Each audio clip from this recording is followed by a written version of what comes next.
Good afternoon, everybody. It's Thursday. It's day 9. We've got one more day to go.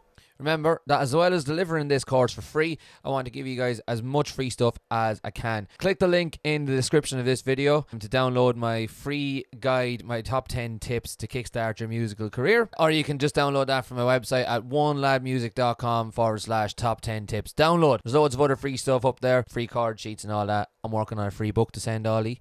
And I'm also working on a podcast. I'm hoping that it's going to be ready sooner rather than later, so I can get it out to all your lovely ears as soon as possible. Yesterday we learned how to play along to a backing track instead of a drum machine, and the pros and cons. The pros to a drum machine is that it's better than a metronome for one, and it's you can slow it down or speed it up and whatever else. You can control the actual beat. The cons to it is that it's just a drum beat, and it will only sound so good. It sounds much, much better than playing to a metronome, and you'll get far more value out of it than playing to a metronome, but it is still just a drum beat. The pros and cons to playing to a backing track is that a backing track it's a full band. It shows you how a guitar reacts and interacts with all the different instruments in the band. Brings out different flavors, different textures in the music. The cons to that is that you can't speed it up or slow it down, and it's a predetermined thing, so you either play along to it or you don't. Definitely worthwhile doing a mixture of both. Today I've got an updated version of the backing track that we used yesterday, and I've updated it in the form of a full song. So we've got a verse and a chorus, and a verse and a chorus and a verse and a chorus. And today's download reflects that as well. It's going to be up on the website after this, oneladmusic.com/guitar HIIT. HIIT spelled HIIT, high intensity instrument training. Start by playing G. Yeah, that's G. Then we're using the same chord progression as what we were using yesterday. So we're going down, up, down, down, down to D. A minor and C. So the verse part of this song is exactly the same as the thing as what we used yesterday, but the chorus is where it gets interesting. So after the verse, we play the verse 4 times, okay? Then after the 4th time, on what would be the 5th time, we change.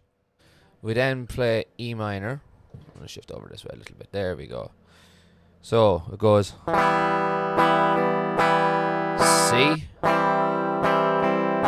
G, and then D. And we play that twice. So the format of the song is verse, which is G, D, A minor, down, down, up, down, down, and C, down, up, down, down. Then after you play that 4 times, you go to E minor, down, up, down, down, C, down, up, down, down, G, down, up, down, down, D, down, up, down, down. And we play that twice. The chorus part, you'll see in the download, I have done the same thing as what I did yesterday. I have included the full chords in brackets underneath the simplified chords. So you don't need to play both of them. You choose whichever one you think is the most doable for you at the level that you're at just now. I've kind of mapped out the chords in such a way that it's easiest to transition between the chords are quite easy to transition from one to the next, and I'll show you what I mean by that. So I'm using this for just the full chords. This is the explanation for just the full chords. So for E minor, you take your first finger and put it on the 2nd fret of the A string, which is the 2nd one down as you're looking at it. Get your middle finger then and put it on the 2nd fret of the string directly below that, which is the 3rd one down as you're looking at it, and you strum all the strings. Okay? So, going from E minor to C is it's not the easiest of transitions, but it's not the hardest either. You have a common note in this note here. So the second fret on the D string. In an E minor chord, you're going to use your middle finger and it's going to be there on that fret. And that same finger is also going to be on the same fret in the C chord as well. So the C chord is third finger on the third fret of the A string, which is the second as you're looking at it. Middle finger on the second fret of the D, which is the string underneath that. You skip out the G, you do strum it, but you don't hold anything down, and then put your first finger on the first fret of the B string, which is the second from the bottom as you're looking at it, and then you have an open high E string. And you strum all of them bar the low E. So going from E minor to C is you put, if you're starting off on E minor, make your E minor shape. Then as you're transitioning, you put your third finger down first and move your first finger down to the B string. Bit of a quick top tip here for when you're transitioning between chords. You always want to make sure that you lead with the finger that is going to be strummed first.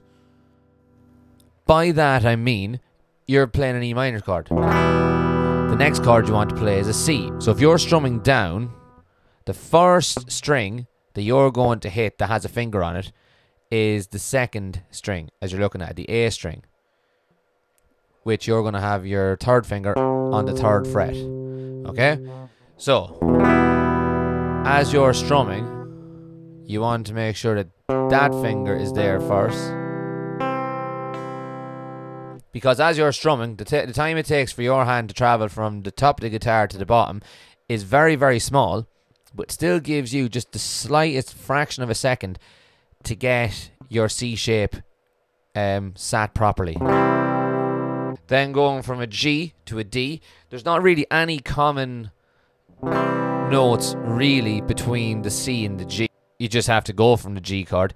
But again, same crack as before, you want to lead with the finger that is going to be hit first. In other words, this one, the middle finger on the third fret of the low E string. And if you're playing the four finger G, you do also have a common note between the four finger G and D in this one, which is your third finger, and it's on the third fret of the B string, and it is in the same position in both the G chord and the D chord. Same as with all the other ones, lads. If you're struggling to keep up with that strumming pattern, the down, down, up, down, down, then just simplify it. Gonna play around with the strumming pattern. Okay? So, here we go.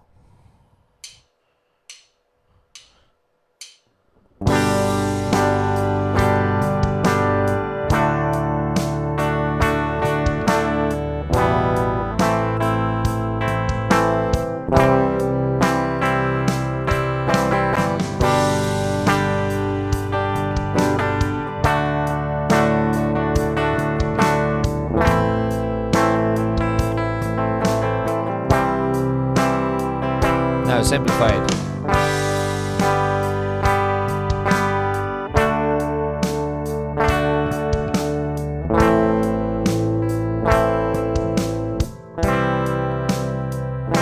One more time.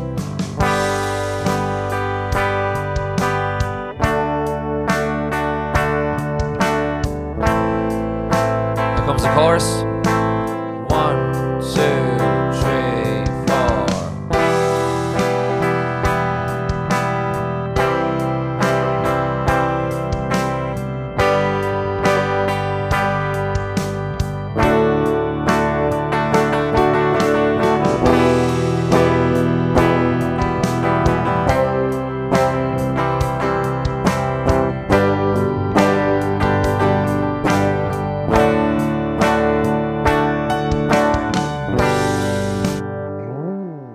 As long as you're using the correct chords and using them correctly, you should be able to strum along to this sort of thing in any way you want, really.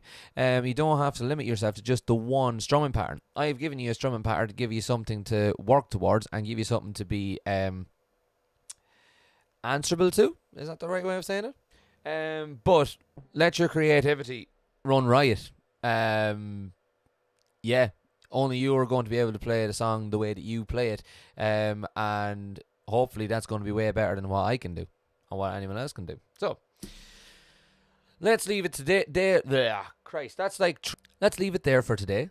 And tomorrow I have got a brilliant lesson planned for you, so I hope you can all tune in. Then before we leave it, make sure you check all this out on my website, oneladmusic.com/guitar HIIT, HIIT, high intensity instrument training. All the lessons are going to be available on that, as well as some downloadable content in the form of PDFs, audio downloads. You can also play the audio direct from the website and play the videos direct from the website. It's also going to be up on YouTube as well.